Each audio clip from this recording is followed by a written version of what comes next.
Okay, so for today we are going to cover chapter 7.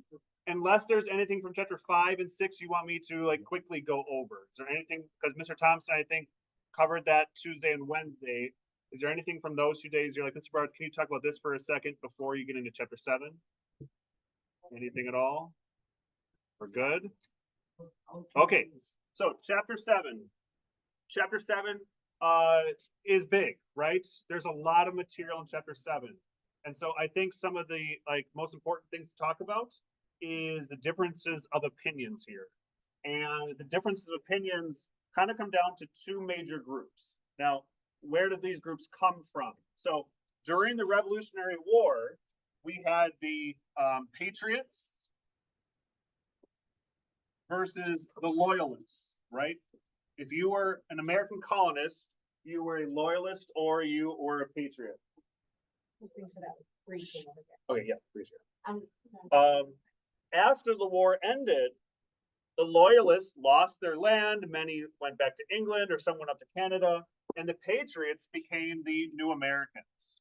And so the patriots would be divided by what this new government should be like. Some said the government should not have very much power, and instead states should have power. What did we call these groups of people? They were called anti-federalists.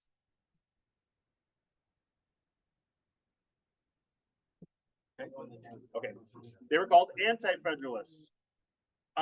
Who is the most famous anti-federalist? Thomas Jefferson is the most famous anti-federalist.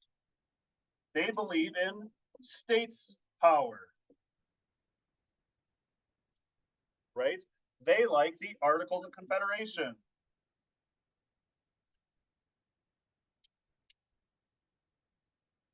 They believe the government should only do what the Constitution says they can do. That's called strict interpretation.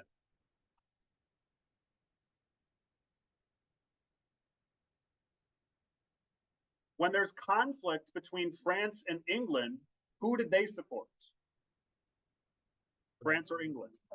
France. They're more likely to support France. Let's see. Jefferson, States Power, Articles of Confederation, strict interpretation, France. Okay. And then the other group, let's make this line a little bit longer, are called what? The Federalists. Who is our big Federalist? Okay. So John Adams is one. He's not super partisan though. Who's the big like partisan? Like I'm the Federalist. I'm in charge. I have the musical named after me. Yes, that's Hamilton. Okay.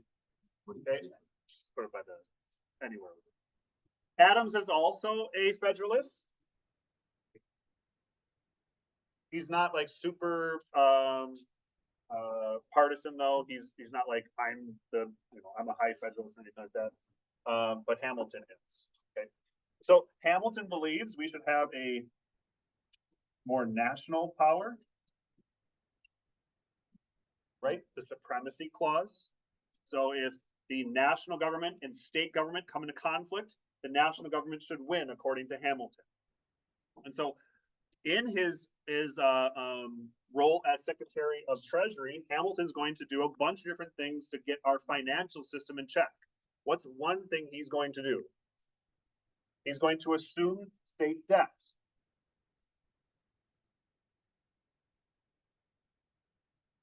So all these states have all the debt from the war. He says, don't worry about it. The national government will pay for it for you. Okay. And then what's the other thing that he does? I heard someone say it before. Okay, the bus, the Bank of the United States. So that's the bank that runs the money for the government. If we need to spend something, the bank runs it. And if the Federalists like it, the anti-Federalists don't like it, right? Now, to pay for all this, Hamilton is going to pay for it in two ways. What were those two ways?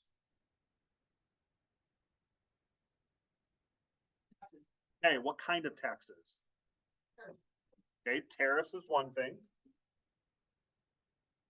So taxes on stuff coming in from another country.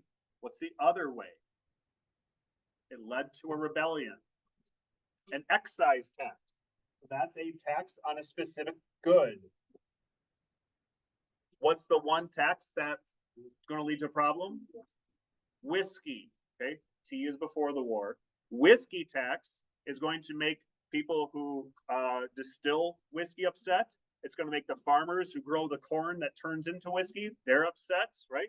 So that's eventually going to lead to problems. And okay, so there's all that. Hamilton is going to support, and the Federalists are going to support the Constitution. We'll talk about in just a second. He believes in a loose interpretation of the Constitution. So just because there's not like permission to do the Bank of the United States, Hamilton doesn't think that that's a reason not to do it. Hamilton thinks, hey, we need to do what we need to do to help our government run. And in the conflict between England and France, Federalists are going to support Great Britain, okay, or England.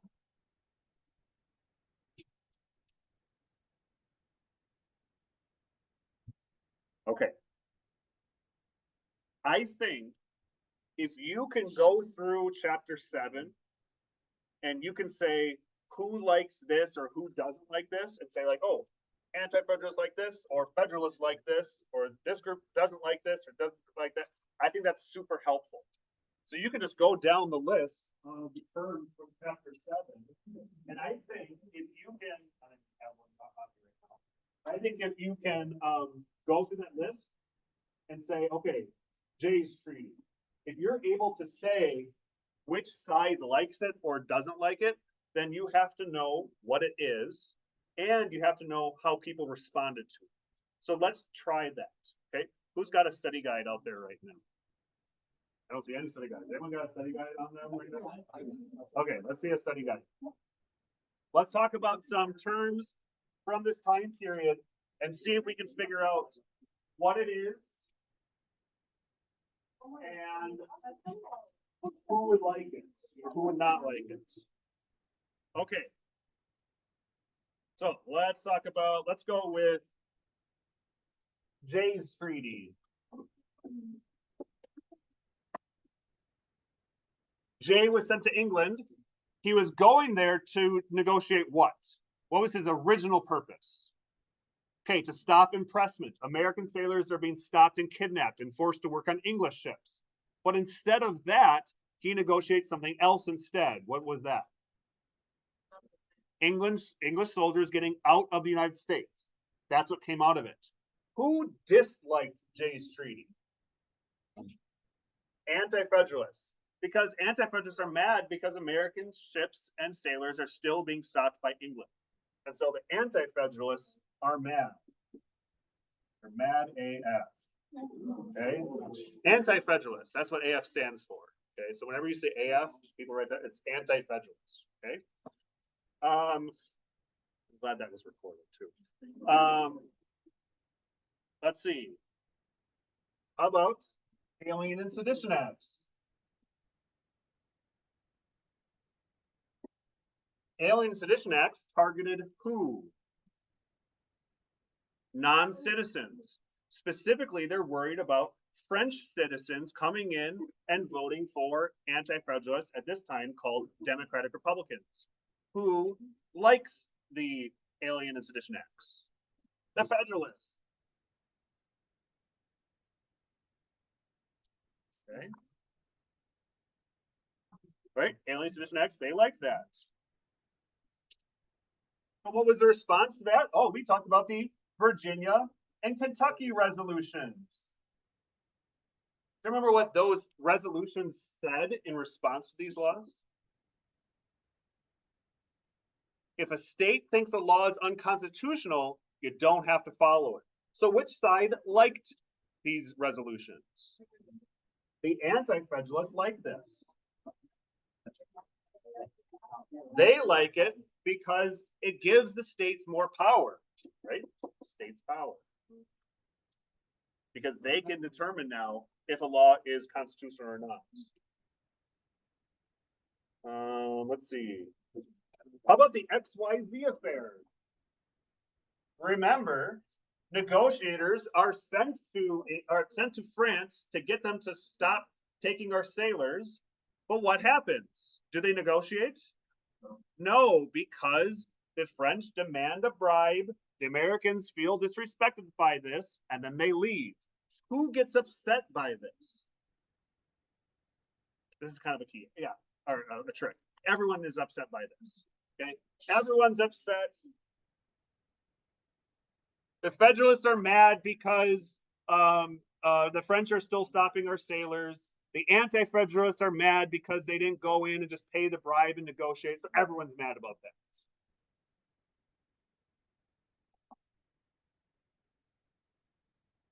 The election of 1800.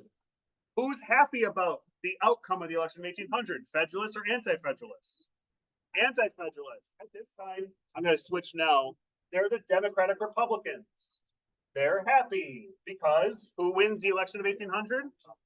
Jefferson. Remember, that was the one that was a tie. How do you determine a tie, the winner in a tie for a presidential election? Not the Senate. The House of Representatives will vote on it, and ultimately they voted Jefferson to be president and Burr to be vice president.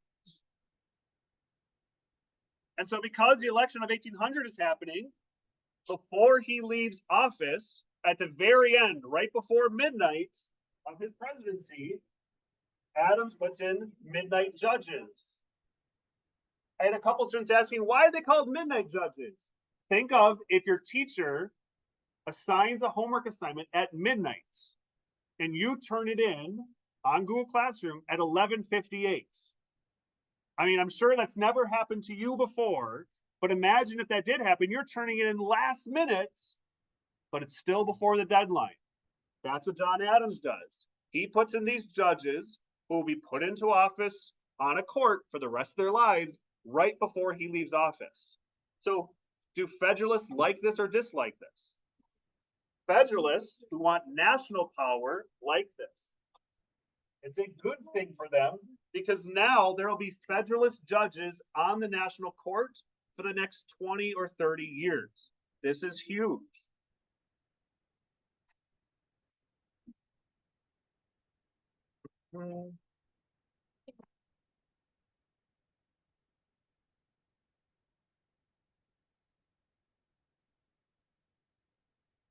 Later, I'm going to fast forward through Jefferson's presidency into Madison's presidency. We have the War of 1812. There were two big reasons why we go to war with Great Britain during this time. What's one of those reasons? What is it? Okay, trade is one thing. So our ships keep being stopped. Sailors keep being kidnapped. So that's one thing. What's the second thing? Territory.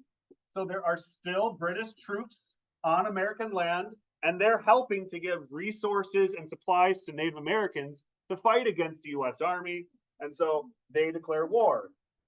So which side, the Anti-Federalists, now the Democratic Republicans,